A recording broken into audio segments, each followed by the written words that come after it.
Muy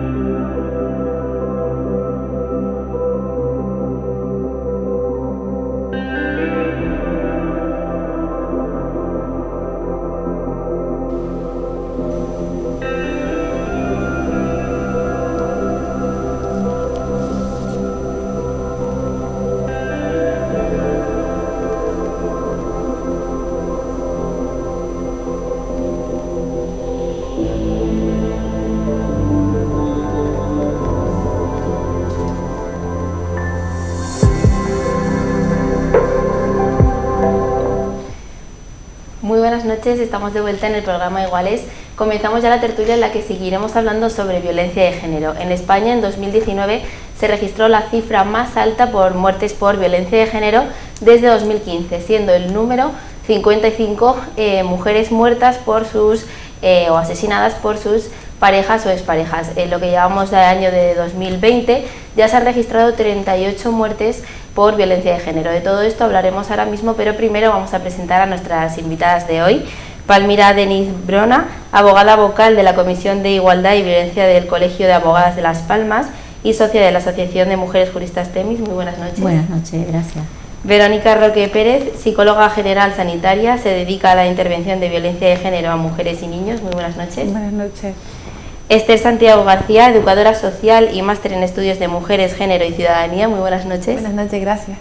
Y por último, Mapi Jerez Cabrera, presidenta de la Asociación Frida. Muy buenas noches. Hola, buenas noches. Muchas gracias por estar aquí hoy con nosotros. Lo primero que me gustaría preguntarles es ¿qué es el sistema heteropatriarcal? El sistema heteropatriarcal, o como yo prefiero llamarle el patriarcado, es un conjunto de pactos que continúan a lo largo del tiempo entre varones para seguir manteniendo una situación de privilegio y de opresión con respecto a las mujeres, de la que obtienen un beneficio directo.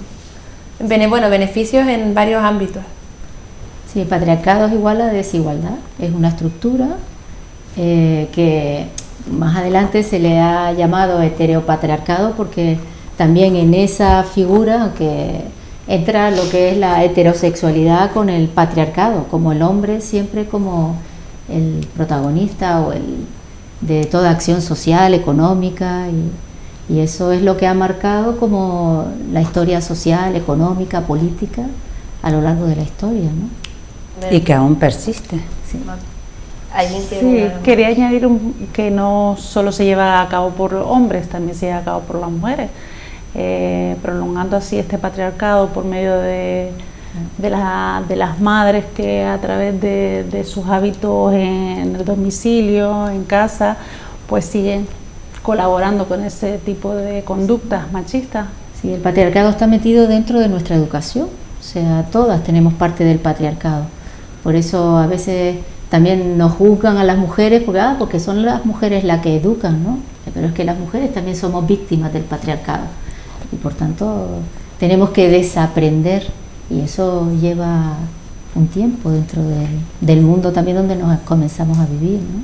Como decía Simone de Beauvoir ya hace muchísimo tiempo, en plena segunda ola del feminismo, ningún sistema de opresión sería tan fuerte ni duradero como es el patriarcado si no tuviera aliadas dentro de las propias oprimidas.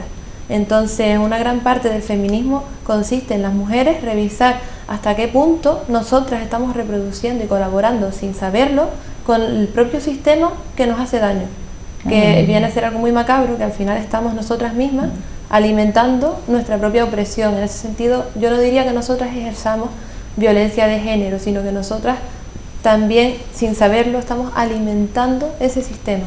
Sí, lo perpetuamos. Sí. Mapi, ¿quiere añadir algo más?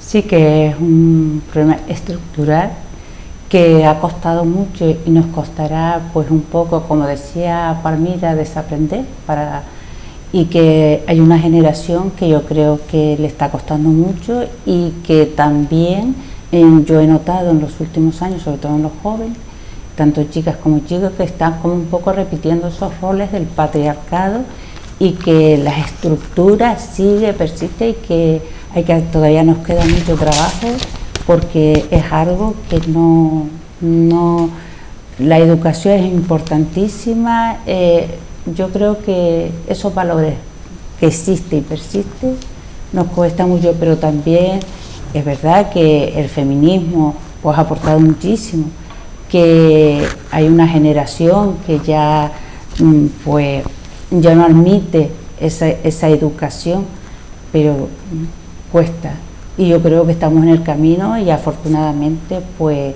el feminismo pues no sigue estando.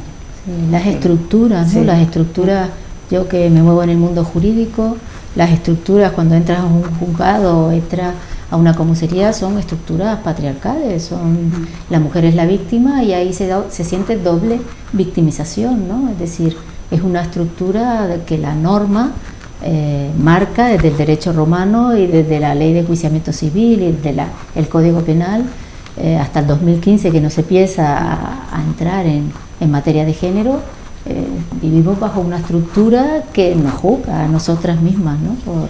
Hablando de estructuras, ¿qué es la violencia estructural? La violencia estructural, como el propio nombre ya sugiere, es aquella que queda difusa en la estructura misma de la sociedad, en todo aquello que hacemos como seres humanos, que es básicamente los seres humanos creamos cultura, todo lo que, cómo explicamos el mundo, cómo lo habitamos, cómo nos relacionamos en él, los artefactos que creamos para desenvolvernos en él. Todo queda permeado por ese patriarcado, por ese rol, por ese estatus que ocupa la mujer más secundario, más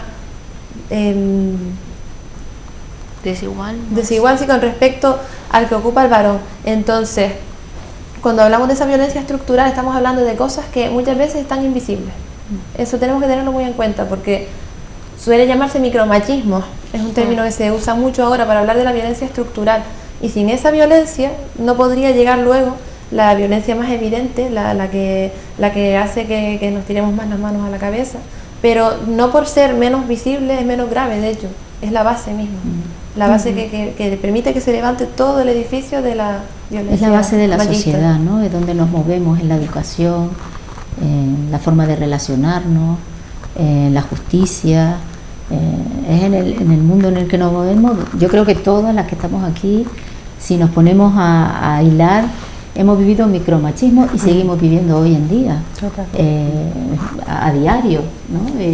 Pasa que cada vez pues hay como más información y entonces cada vez hay como un control del lenguaje, de la comunicación, y nosotras mismas tenemos que a veces interpelarnos, ¿no? en cómo usamos el lenguaje, cómo nos dirigimos a nosotros, por ejemplo, en el ámbito jurídico.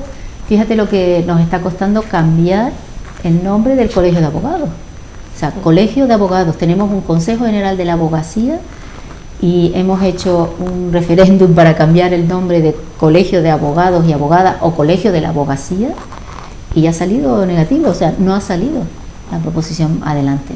Es decir, todo eso son estructuras que cuesta mucho ir desenredando para ir ocupando el lugar que nos toca como iguales, ¿no? Por eso, como mitad de la humanidad. Claro, como mitad, somos la mitad de la humanidad y nos cuesta estar al mismo nivel. O sea, ya partimos de -3, tenemos que llegar a 0 todavía y estamos ahí, con el feminismo se ha ido incorporando, pero alcanzar una igualdad real es que es difícil erradicar, sobre todo porque se confunde mucho y se cree que hay una lucha entre poder de hombre y mujer. Se ve como que es la mujer la que ahora quiere coger ese poder y no lo único que pedimos es igualdad, que tanto él como ella sean iguales. Micromachismo lo vemos todos los días y una ley que salió hace poco de prohibir decir algo a una chica, el piropear a una chica por la calle, que se ha prohibido y se ha visto como hoy, cómo va a ser eso y qué cosa tan simple puede ser micromachismo. No, sí es micromachismo. Yo no te pido mi opinión de cómo yo vaya vestida, de cómo yo vaya arreglada, si estoy guapa, si estoy fea. Y yo no te pido la opinión para que tú me lo des. Y eso lo ven los hombres incluso como algo que vaya guerra tan tonta que están pidiendo, pero esa es la base que decía Palmira, es la base. Vamos a luchar desde la base para luego seguir avanzando y seguir adquiriendo esa igualdad por otro, pero sí, no vamos con los micromachismos como vamos a ir a los macromachismos. De hecho, que la ridiculización de las demandas del movimiento feminista siempre ha sido una de las armas principales que ha tenido el patriarcado para silenciarnos. Claro. Nos quitan de lo serio. Hace poco leía, de hecho, que cuando las políticas se incorporan por primera vez al ámbito de la política, empiezan a haber mujeres políticas, se las desacredita refiriéndose solo a sus pañitos, a lo que se visten. Ay, mira qué mal se viste aquella, a mofarse. De esa manera se elimina la incorporación seria de las mujeres al ámbito de lo serio, a la política. Mapi.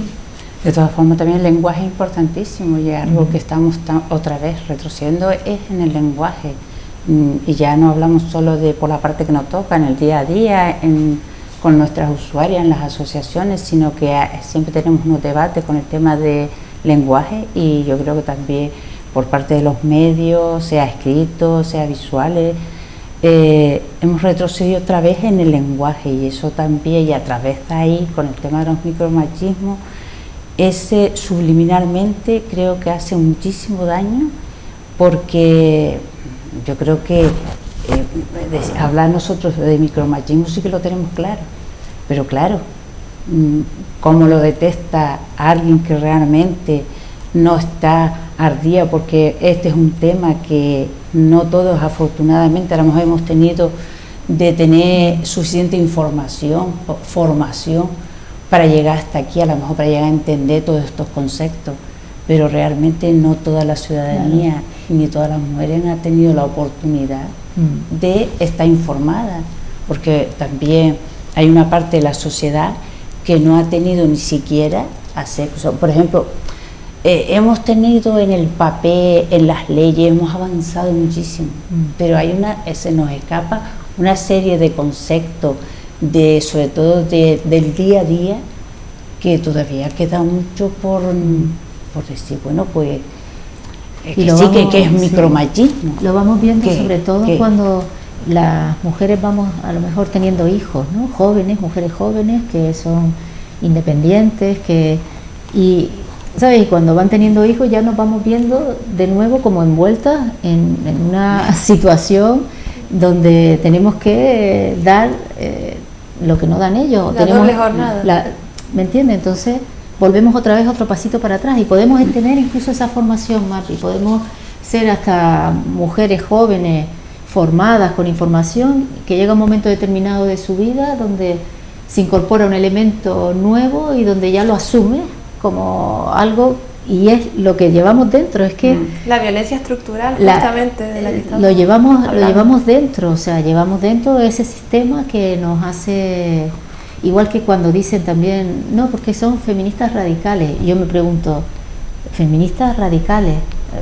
¿Qué quiere decir radical, no? O sea, quiere decir que estamos luchando desde ahí, desde lo que comentas, desde ¿no? la raíz, claro. la raíz.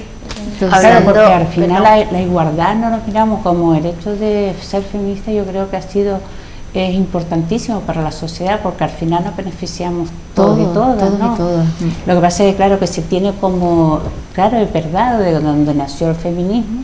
Yo recuerdo ya por mi generación que ha cambiado mucho, era ilusionante, pero sí es verdad que no tiene nada que ver, porque afortunadamente había unas necesidades donde se tenía que ser radical, pero porque las circunstancias no... Pero no sientes que tenemos que estar siempre pendientes Claro, de eso. sí.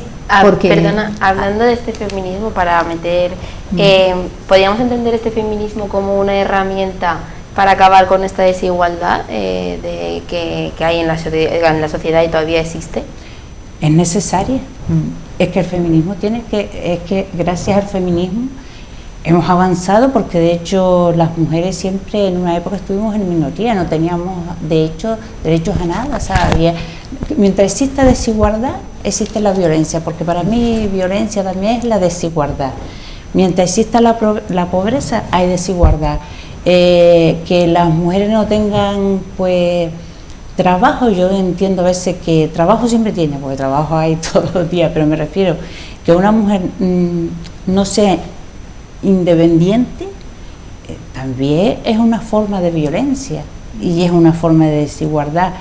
Pero yo creo que yo digo, desde mi punto de vista, digo que igual no es feminismo radical como nos tocó pues igual en los años 60, pero sí que es necesario, porque es una herramienta que es necesaria hoy por hoy y lo que nos queda, porque es lo que realmente nos lleva a una igualdad, pero que sea real, porque ahora mismo hay una igualdad, pero no es real. En las leyes hemos avanzado, en el papel hemos avanzado, en los espacios públicos hemos avanzado, pero realmente no existe la igualdad real, por eso tiene que existir el feminismo. Y siempre que hay a lo mejor algún problema, es la mujer la que asume esa circunstancia. En épocas de pandemia, los niños sin ir al cole, la educación virtual, ¿quién en un momento determinado cede de su libertad independiente, de su trabajo, coge una reducción de jornada, hace no sé qué para atender a los niños? La mujer. La mujer es la que siempre va dejando como en segundo plano su situación de individualidad y el hombre no, es que ni se lo plantea muchas veces, ¿no? Verónica.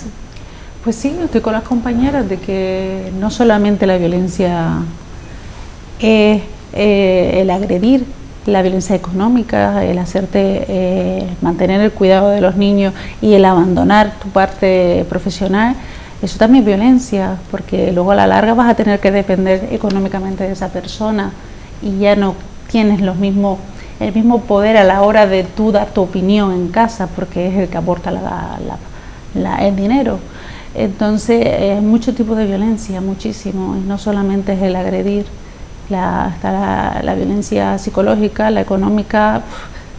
La obstetricia, la ablación del clítoris, que se sigue haciendo en Canarias mucho, sí. Así, en Canarias se practica, ¿sabes? Sí. En distintas corrientes culturales, es decir, los matrimonios forzados que también existen y existen en Canarias y en el mundo todavía, porque aquí en España y en Europa hemos avanzado con los planes de igualdad, hemos avanzado en que aunque no lo entiendas o no estés con ellos, no te queda otra más que aplicarlo y por medio de la ley obligas a que se establezcan los planes, pero en el mundo la desigualdad, la pobreza, la sigue viviendo la mujer. Yo diría, además, que el feminismo ha ido aportando históricamente, cuando hablamos de feminismo a nivel histórico, tenemos que saber distinguir el feminismo en diversas olas, que es lo que se ha ido llamando. La primera ola, hay debate en la academia para situar las olas, ¿vale?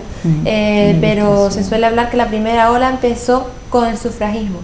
Ahí el feminismo que aportó, pues la lucha por unos derechos formales, por el acceso a la ciudadanía de la que estaban excluidas las mujeres, la mitad de la humanidad. Ellas entendieron que sin ese derecho formal a acceder a la mitad a lo genéricamente humano no iban a poder cambiar todas las desigualdades que luego venían en el día a día, ¿no? Tenían que primero conseguir entrar en la ciudadanía. Luego la segunda ola ya vino más después de la guerra, de la Segunda Guerra Mundial, y ahí apareció en un contexto en el que las mujeres las replegaron al hogar después de que hubieran estado incorporadas trabajando, porque los hombres se habían ido al frente y las mujeres fueron las que tiraron adelante con todo el país, trabajando en trabajos a los que les habían dicho que no tenían capacidades para trabajar. Y eso fue una toma de conciencia que el feminismo, que ellas construyendo feminismo, pues les dio, y vieron que realmente sí, que ellas podían trabajar, y cuando los hombres volvieron del frente y les dijeron vuelve a casa, pues ya no fue lo mismo nunca. Claro. Ya habiendo probado la libertad, ya nunca volvió a ser igual. Entonces ellas empezaron a notar malestar, lo que se llamó la mística de la feminidad, en el libro de Betty Friedan, que marcó la segunda ola feminista, una serie de malestar difuso, que es el que todavía se sigue viendo en muchos casos, porque las olas siguen estando en diversas partes del mundo y en diversos momentos, no es que hayan pasado ya definitivamente. Las mujeres se dieron cuenta de que estaban a disgusto y no sabían por qué.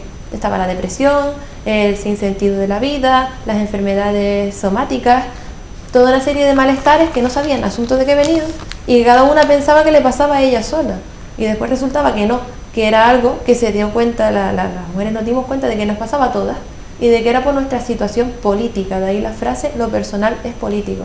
Entonces el feminismo, ¿qué más nos aporta en la lucha? Darnos cuenta de que lo que nos pasa no nos pasa a nosotras solas, sino que nos pasa a todas. Nos ha dado un sujeto, el feminismo, el sujeto, nosotras las mujeres, nosotras las que vivimos esto. Y solamente desde ese sujeto podemos enfrentarnos y luchar por nuestros derechos, porque si no, directamente no sabríamos contra qué luchamos y estaríamos todavía encerradas en casa con nuestros malestares difusos, pensando que es que la única que no consigue ser feliz fregando la loza y limpiando el suelo somos nosotras, que es que somos raras. Pero de todas formas, hay muchas mujeres actualmente que están difusas todavía, en esa segunda ola, claro, que no sabe qué tiene, están somatizando, tienen depresión, no sé qué me pasa, y es por lo que tú dices, porque no se sienten realizadas en esta vida. Sobre todo en una generación, o sea, esa ola, además de vivirla en todo el mundo, que se va viviendo diferente, de manera evolutiva por cada situación, en cada país en concreto, en cada situación en concreta, también se vive aquí, o sea, se vive en esto que vamos avanzando, pero que muchísimas mujeres, por ejemplo, de cierta edad, que tienen todas esas enfermedades somáticas o tal, descubren que están ahí, que están en ese momento, y es cuando, por eso hay mucha violencia también ahora en ciertas edades, porque también ellas han empezado a no estar difusas, han empezado a decir, pues esto que me está pasando, violencia, lo que estoy sufriendo, y llevo 30 años viviéndola, ¿no? Entonces, hasta aquí podíamos llegar, ¿no? Y ya sus hijos también son conscientes y la animan, ¿no? Es decir, es que ya no puedes continuar con esto, ¿no?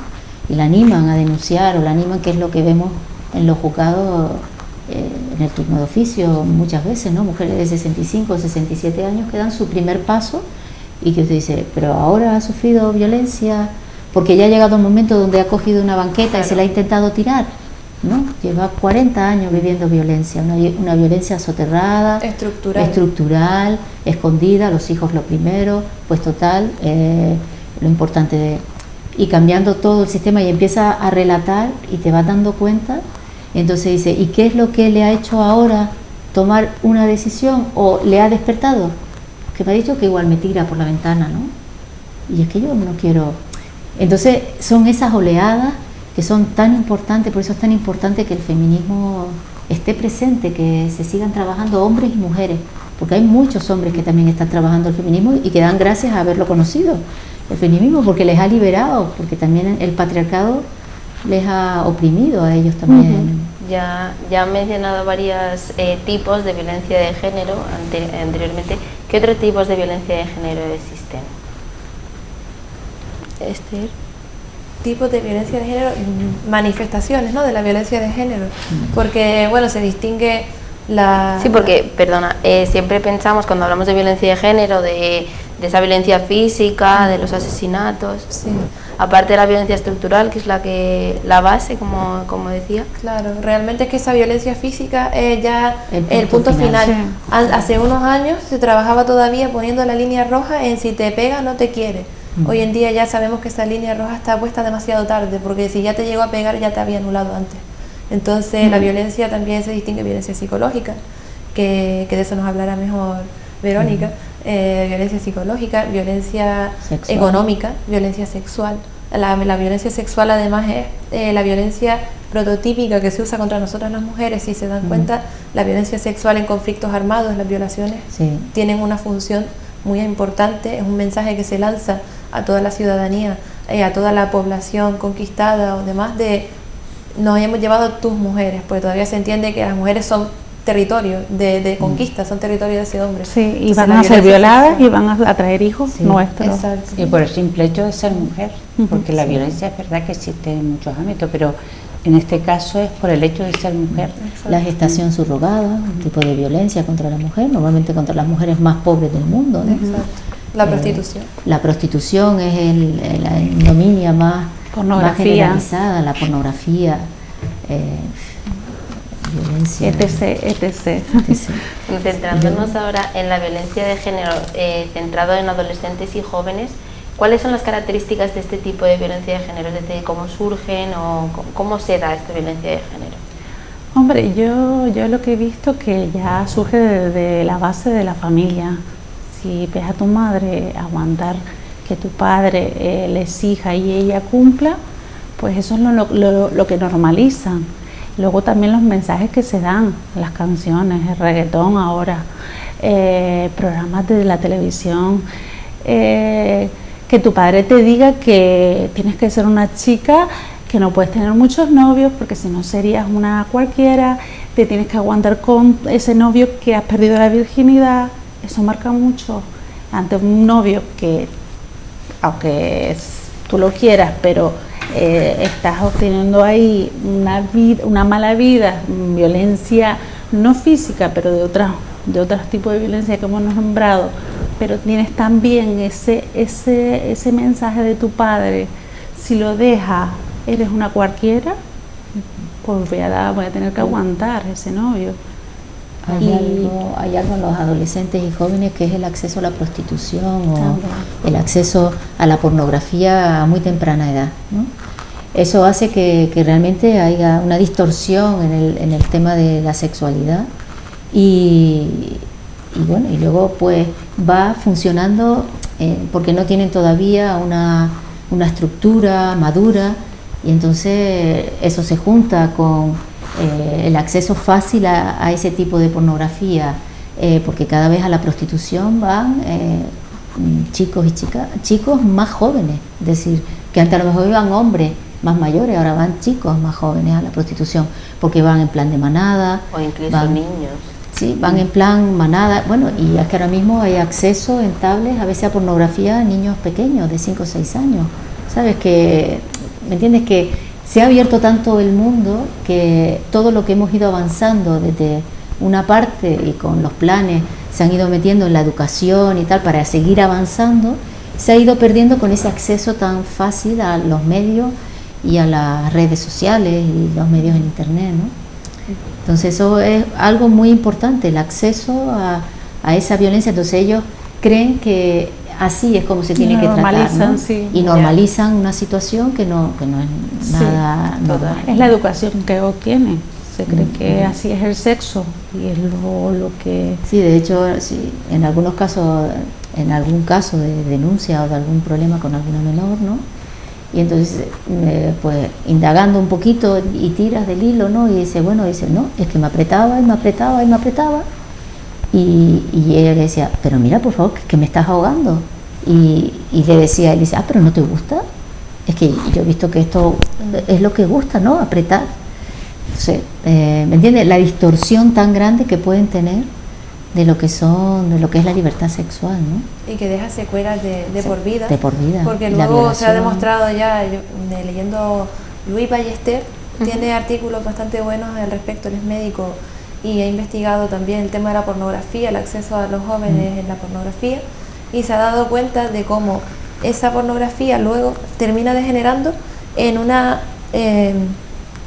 vivencia distorsionada del sexo que dura durante mucho tiempo y de la que no es tan fácil recuperarse, además de que genera adicción, te lleva a querer, porque él analiza que tenemos un nuevo modelo de pornografía. Luis Ballester nos dice que hay un nuevo modelo totalmente asequible en los móviles, gratuita, cada vez más violenta, y que llama además al consumo de prostitución, porque si te das cuenta, cuando entras a las páginas de pornografía e investigas un poquito, te das cuenta que te salen mensajes a cada 2x3. ¿De verdad te vas a tocar si cerca de tu casa tienes a una chica que quiere tener sexo y ya pinchas en ese enlace? Te lleva directamente a prostitución, a la oferta de prostitución que la tienen a mano. Entonces, ¿qué aprenden ellos a través de la prostitución como hombres? Que las mujeres son objetos a utilizar, claro, y no debemos olvidar nunca que el paso previo necesario para violentar a una persona es deshumanizarla. Y eso lo está haciendo la prostitución. Sí. Anula la empatía. Mapi, Sí. ¿quiere añadir algo?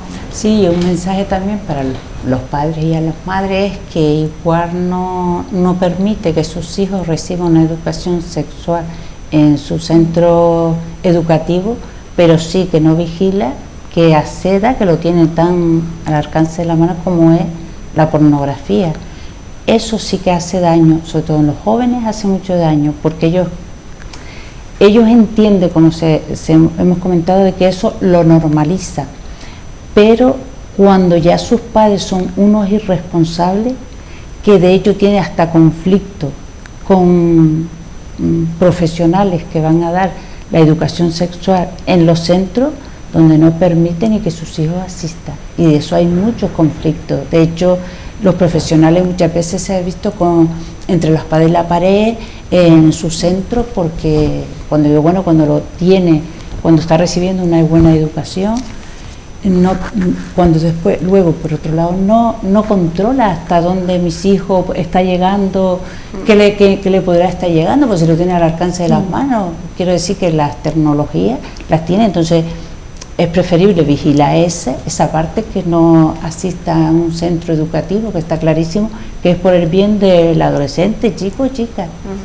De todas formas, también la educación entre el varón y la hembra en la infancia, eso también te lleva a que a la edad adolescente no actúen igual. El chico está educado también el patriarcado que le afecta a ellos, en el de tú no tienes que sentir, los niños no lloran, a las chicas se les consuela, a los chicos no, a los niños.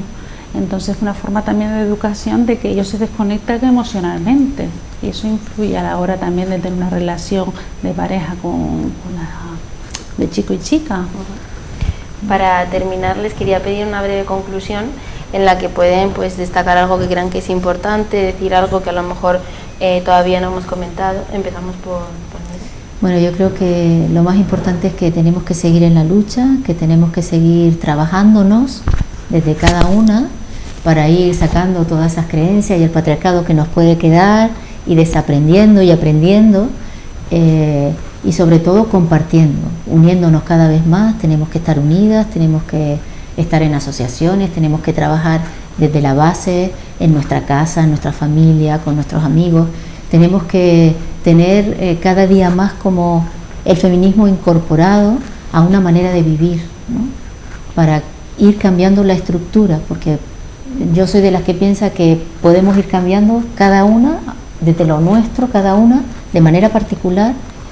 Lo que puede mover y puede transformar es inmenso, y quizás no damos a esa importancia de lo que cada uno desde su lugar puede ir haciendo, y que tenemos que seguir unidas. Verónica. Sí, al principio comentaste lo de las cifras, 55 mujeres habían sido asesinadas en el 2019. Comentar solamente que están las víctimas colaterales, no solamente las mujeres, están sus hijos, sus familiares. Entonces un poco hacer ver a la sociedad de que no son 55, son muchas más las que les influyen esta lacra, porque es una lacra. Esther. Sí, a mí me gustaría, como mensaje final, hacer un llamamiento a una nueva etapa de feminismo radical, es decir, que vaya a la raíz, porque creo que es peligroso perder de vista cuál es la raíz de nuestra opresión como mujeres. Entonces solamente lo podemos conseguir uniéndonos, reuniéndonos entre nosotras y creando buenos lazos entre mujeres. A las mujeres se nos educa para que nos peleemos, igual que al pobre se lo educa desde todos los aspectos, para que piense que otros pobres son sus enemigos y que no se dé cuenta que quienes lo oprimen son otras personas. A las mujeres nos educan también para que no nos demos cuenta de que las mujeres son nuestras aliadas, las vemos como nuestras peores enemigas.